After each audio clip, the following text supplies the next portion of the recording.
Hello बच्चों, कैसे हैं आप? उम्मीद करती हूँ आप बढ़िया और एकदम मज़े में होंगे। आइए बच्चों, आज हम पढ़ेंगे क्रिया के विषय में। हमारे सामने एक चित्र है, उसके अनुसार एक कविता है जिसे हम पढ़ते हैं। इसमें क्या दिया गया है? मैं घमंडों में भरा ऐंठा हुआ, एक दिन जब था मुंडेरे पर खड़ा, अचानक दूर से उड़ता हुआ एक तिनका आंख में मेरी पड़ा। मैं झिझक उठा, हुआ बेचैन सा, लाल होकर आंख भी दुखने लगी। मूड़ देने लगे लोग की लगे, ऐंठ बेचारी दबे पांव भगी।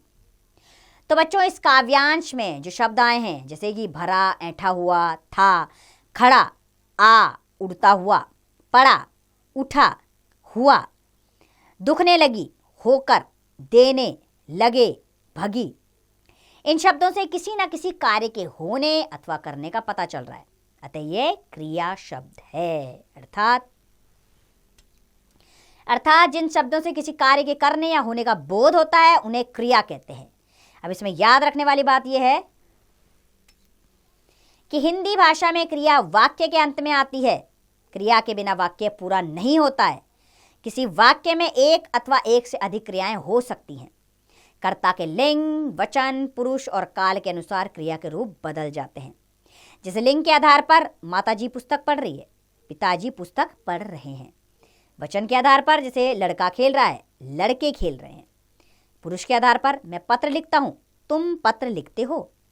काल के आधार पर जैसे वह कल विद्यालय नहीं गया, वह कल विद्यालय जाएगा। इसमें भी परिवर्तन हो गया। चलिए आप धातु जान लें। क्या है धातु? क्रिया के मूल रूप को धातु कहते हैं। क्रिया के विविध रूप धातु से ही बनते हैं। जैसे खा धातु से खाया, खाऊंगा, खाओ, खाइए आदि क्रियाएं बनी है। इसमें भी याद रखने वाली बात है कि धातु में ना प्रत्यय जोड़ने पर क्रिया का सामान्य रूप बनता है। जैसे उठ में ना प्रत्यय जोड़ा तो उठना, तैर में ना जोड़ा तो तैरना बन गया। पढ़ धातु में ना प्रत्यय जोड़ा तो पढ़ना क्रिया शब्द बन गया। चलिए बढ़ते हैं अब क्रिया के भेद की ओर। क्रिया के भेद दो आधारों पर किए जाते हैं, कर्म के आधार पर और प्रयोग या संरचना के आधार पर। सबसे पहले जानेंगे हम कर्म के आधार पर क्रिया के भेद, जो दो होते हैं, अकर्मक क्रिया और सकर्मक क्रिया।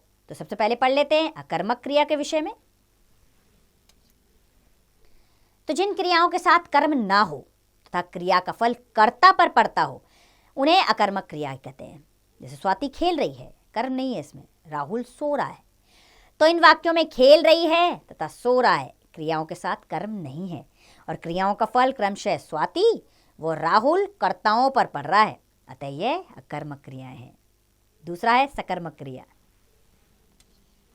अर्थात जिन क्रियाओं के साथ कर्म हो तथा क्रिया का फल कर्ता को छोड़कर कर्म पर पड़ता हो उन्हें सकर्मक क्रियाएं कहते हैं।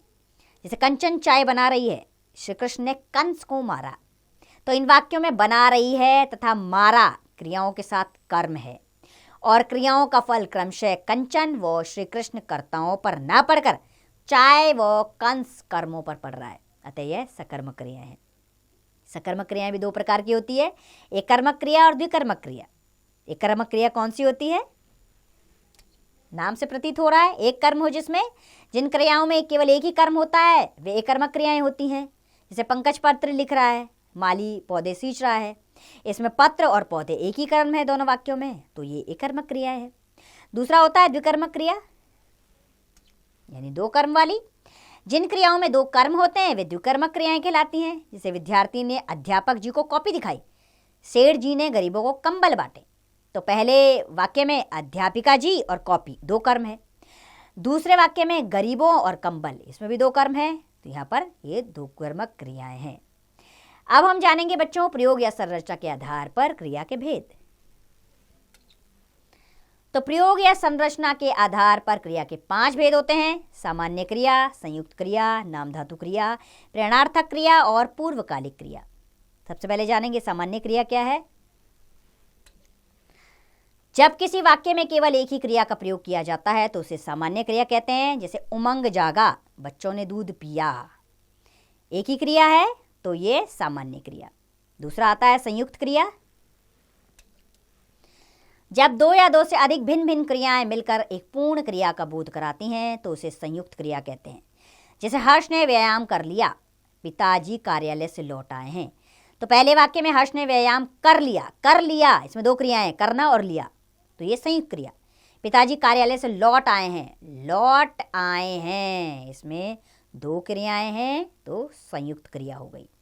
अब याद रखने वाली बात इसमें यह है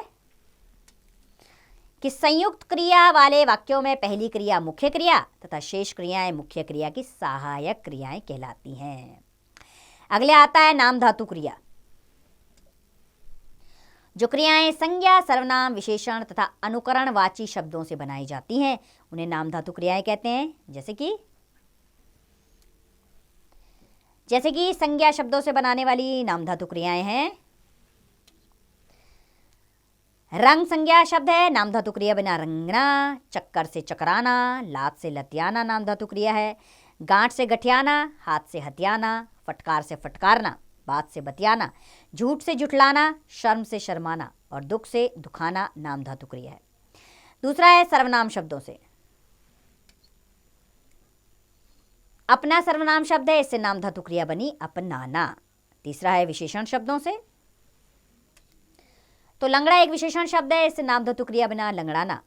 तोतला से तुतलाना, नरम से नरमाना, साठ से सटियाना, मोटा से मुटियाना, गरम से गरमाना, चिकना से चिकनाना, दुबला से दुबलाना नाम धातु क्रिया बनी। चौथे नंबर पे आता है अनुकरणवाची शब्दों से बनने वाली नाम धातु क्रिया। अनुकरणवाची यानी कि दो एक जैसे शब्दों का आना साथ साथ। जैसे भुन भुन अनुकरणवाची शब्द है, इससे नाम धातु क्रिया बनी भुन भुनाना। गुनगुन से गुनगुनाना, हिन हिन से हिन हिनाना, भिन भिन से भिन भिनाना, थर थर से थरथराना, खट खट से खटखटाना, टन टन से टनटनाना, बड़बड़ से बड़बड़ाना, टिम टिम से टिमटिमाना, खन खन से खनखनाना, ठक ठक से ठकठकाना, थप थप से थपथपाना, किट किट से किटकिटाना और झन झन से झंझनाना नाम धातु क्रियाएं बन गई। अगले है बच्चों प्रेरणार्थक क्रिया। बच्चों जब कर्ता स्वयं कार्य ना करके दूसरों को कार्य करने के लिए प्रेरित करता है या प्रेरणा देता है तो उस क्रिया को प्रेरणार्थक क्रिया कहते हैं।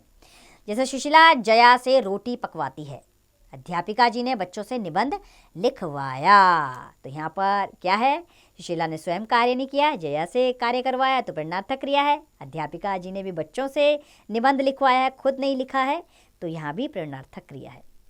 अगली क्रिया है हमारी पूर्वकालिक क्रिया। बच्चों मुख्य क्रिया से पहले होने वाली अन्य क्रिया को पूर्वकालिक क्रिया कहते हैं। जैसे मेघों को देखकर मोर नाचने लगा, सूरज ने झुककर प्रणाम किया, तो मोर नाचने लगा मुख्य क्रिया है। इससे पहले कौन सी क्रिया हो रही है, देखकर पूर्वकालिक क्रिया है। और सबसे अहम क्रिया है प्रणाम किया, उससे पहले कौन सी क्रिया आ रही है, झुककर, तो झुककर जो है वह आपकी पूर्वकालिक क्रिया है। बच्चों आइए एक बार इस अध्याय को हम दोहरा लेते हैं। जिन शब्दों से किसी कार्य के करने या होने का बोध होता है उन्हें क्रिया कहते हैं।